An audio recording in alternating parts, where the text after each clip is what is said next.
Hello students, welcome to the English class. Students, we have already started with the chapter on the face of it, and we have gone through many pages explanation of the story. We are introduced to Mr. Lamb and Derry.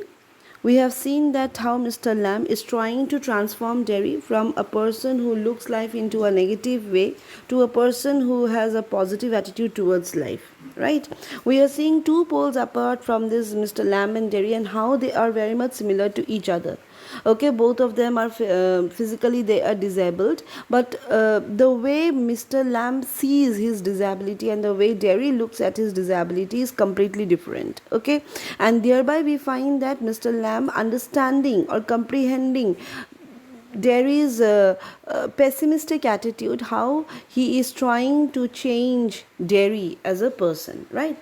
We have done till page number 60. We have seen this line where Derry says that there are some people who are in pain, but still they never cry and never complain and they never feel sorry for themselves. And Derry is fed up of themselves because Derry finds that why should people not cry? Okay, because he himself is he himself is undergoing those phases where he finds that he is actually suffering the pain and suffering the mental trauma because of the burnt face and because of the various remarks that he is hearing from the society, right? So let's continue. Here we find that Derry told that his elders have told him that Derry could have got some other kind of physical deformity, like he could have been a blind, he could have been deaf, okay, or he could have been daft also, which I have already told you yesterday, mentally retarded, okay. But then Derry is far of better compared to those people because he only has a burned face, right? Now this thing that only has a burned face, how Derry and Mr. Lamb is reacting to this particular thing. Let's continue with our explanation. Mr. Lamb, and that's all true, and you know it. So when Derry said that there are some other physically disabled people who are far off in a worse condition compared to Derry, Mr. Lamb says, and that is very true also, because Derry is, compared to all those people, Derry is far better than them, right? Derry, it won't make my face change. Do you know, one day a woman went by me in the street. I was at a bus stop and she was with another woman, and she looked at me and she whispered, only I heard her. She said, look at that, that's a terrible thing. That's a face only a mother could love. So Derry then says that what remarks he had heard, okay? Derry says that one day he was in the bus stop and then there were these two women passing by him, and then a woman was saying to another woman that by pointing at Derry and saying that what a terrible face it is, okay, that is, no one can love this kind of face, okay, only a mother can love such a face, right? So Derry found that this remark was very cruel. This is not at all a remark. He was very hurt, okay, he is very hurt and he calls it very much cruel. So you believe everything you hear then. Now, as I have told you in my previous lecture, that we are going to divide the chapter into parts. From here on, we are going to divide another part, that is a third part, where we will say that what should we listen and what should we not listen to. Okay, listening to which thing should be given utmost importance to. Okay. So Mr. Lamb then advises Derry, okay, that is, so you believe everything you hear then. So Mr. Lamb says that whatever you hear, do you believe in that? And Derry said it was very cruel. Of course, what Derry, listening to such remark, was very cruel. He felt that the remark was quite cruel.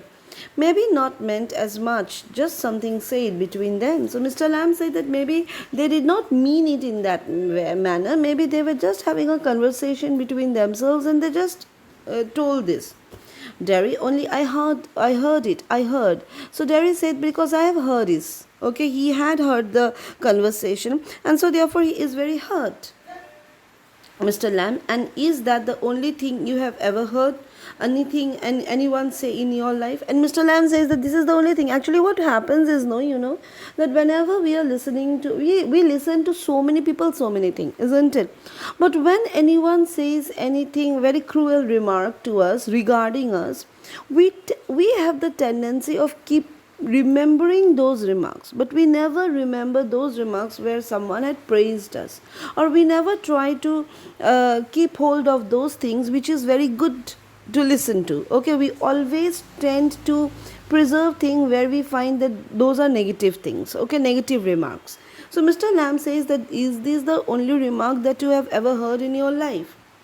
Derry says, oh no, I've heard a lot of things. So Derry said that no, there are many other things, many other remarks which he had heard in his life. Mr. Lamb, so now you keep your ears shut. So the only thing that Mr. Lamb advises is that to keep his ears shut, not to listen to anything. Okay, if Derry cannot take in the positive remark, then let him not take the negative remarks also. So Mr. Lamb advises him not to believe everything that he hears. Okay. So that was what Mr. Lamb, so we, from this line also we can find that how Mr. Lamb has a very, very positive attitude in life, right? So you keep your ears shut. Derry says, you are peculiar. You say peculiar things. You ask questions I don't understand. So Derry then says to Mr. Lamb that Derry finds that Mr. Lamb is very peculiar. Okay, because he goes on telling all those peculiar things. He asks peculiar questions, which, according to Derry, he had never heard or he had never experienced in his life. Right? I like to talk, have company. You don't have to answer questions. You don't have to stop here at all. The gate's open.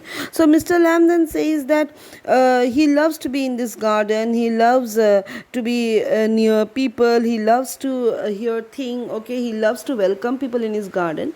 And then he also says that Derry you don't have to answer to his all questions. Okay, because if Mr. Lamb likes anything, it doesn't mean that Derry also should like all those things. If Mr. Lamb is asking any question, doesn't mean that Derry has to reply to that question. Okay, so here also we find that Mr. Lamb doesn't bother. Only if anyone doesn't give any what we can say, doesn't look at him or doesn't give him any importance also, then also it doesn't matter Mr. Lamb, right?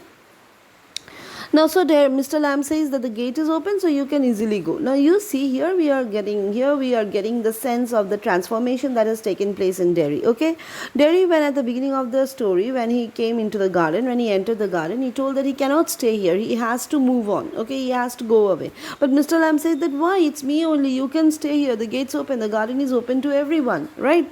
And now, when Mr. Lamb is saying that the gate is open and you can go, you don't have to stay here. What is Derry's reply? Derry says, yes, but.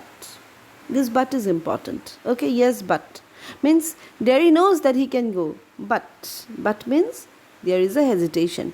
The Derry has changed. The Derry is now liking the garden. The Derry is now liking the company of Mr. Lamb. Okay, and he wants to stay here. He wants to listen to him, right? Mr. Lamb then says, here is another very interesting example of what we can hear or what we should hear, or when we hear something, how to interpret that thing.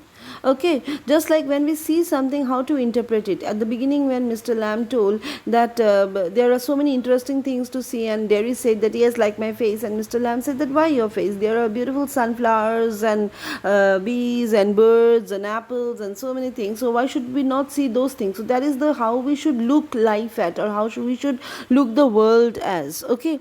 Now here we are saying, Mr. Lamb is saying that what we hear things, how should we interpret that things? Okay, many things becomes very much cruel, but let's interpret it into another version, because every coin has two faces, like we say, isn't it?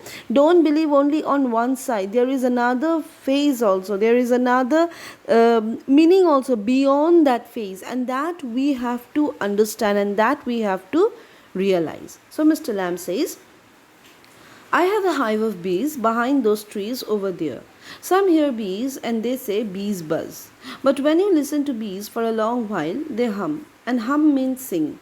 I hear them singing, my bees. It's a very interesting example. Bees, bees are something where usually from our childhood days only, when we have learnt about the sound of animals and insects, we have learnt that bees buzz, isn't it? Now consider these two words, these two syllables. One is buzz and another one is hum. Which word comes very harsh to us? Of course, buzz. When we are saying buzz, it sounds really harsh. But when we say hum, it sounds very melodious. And hum means singing. So here the Mr. Lamb says that when we are listening to bees, we say bees are buzzing. But instead of saying buzzing, if we say bees are humming, okay, what wrong would it make? Okay, how will the humming and buzzing will change the sound of the bees? It's not going to change. But of course, the way we see the thing or the way we listen to the thing will change. Okay, if we say it's buzzing, then it is irritating. Okay, it is harsh and cruel to our ears, but when we say the bees are humming, it looks so rhythmic and so soft and soothing to our ears, isn't it? So therefore Mr. Lamb says that for him bees are singing, okay, because humming means singing, okay, and so that appears very much melodious and rhythmic to the ear, right? Derry, but I like it here. I came in because I liked it. When I looked over the wall, so Derry says that yes, but because he said yes, but okay, he had said till but, and that he is continuing in this line. Okay, yes, but okay, but he likes here. He loves to be here in this garden. Okay, I came in because I liked it when I looked over the wall. So Derry says that when he came here he had liked it. Okay, he had liked, when he had looked over the wall, he had liked the place. Okay, and so he wanted to come here and he wanted to see the place.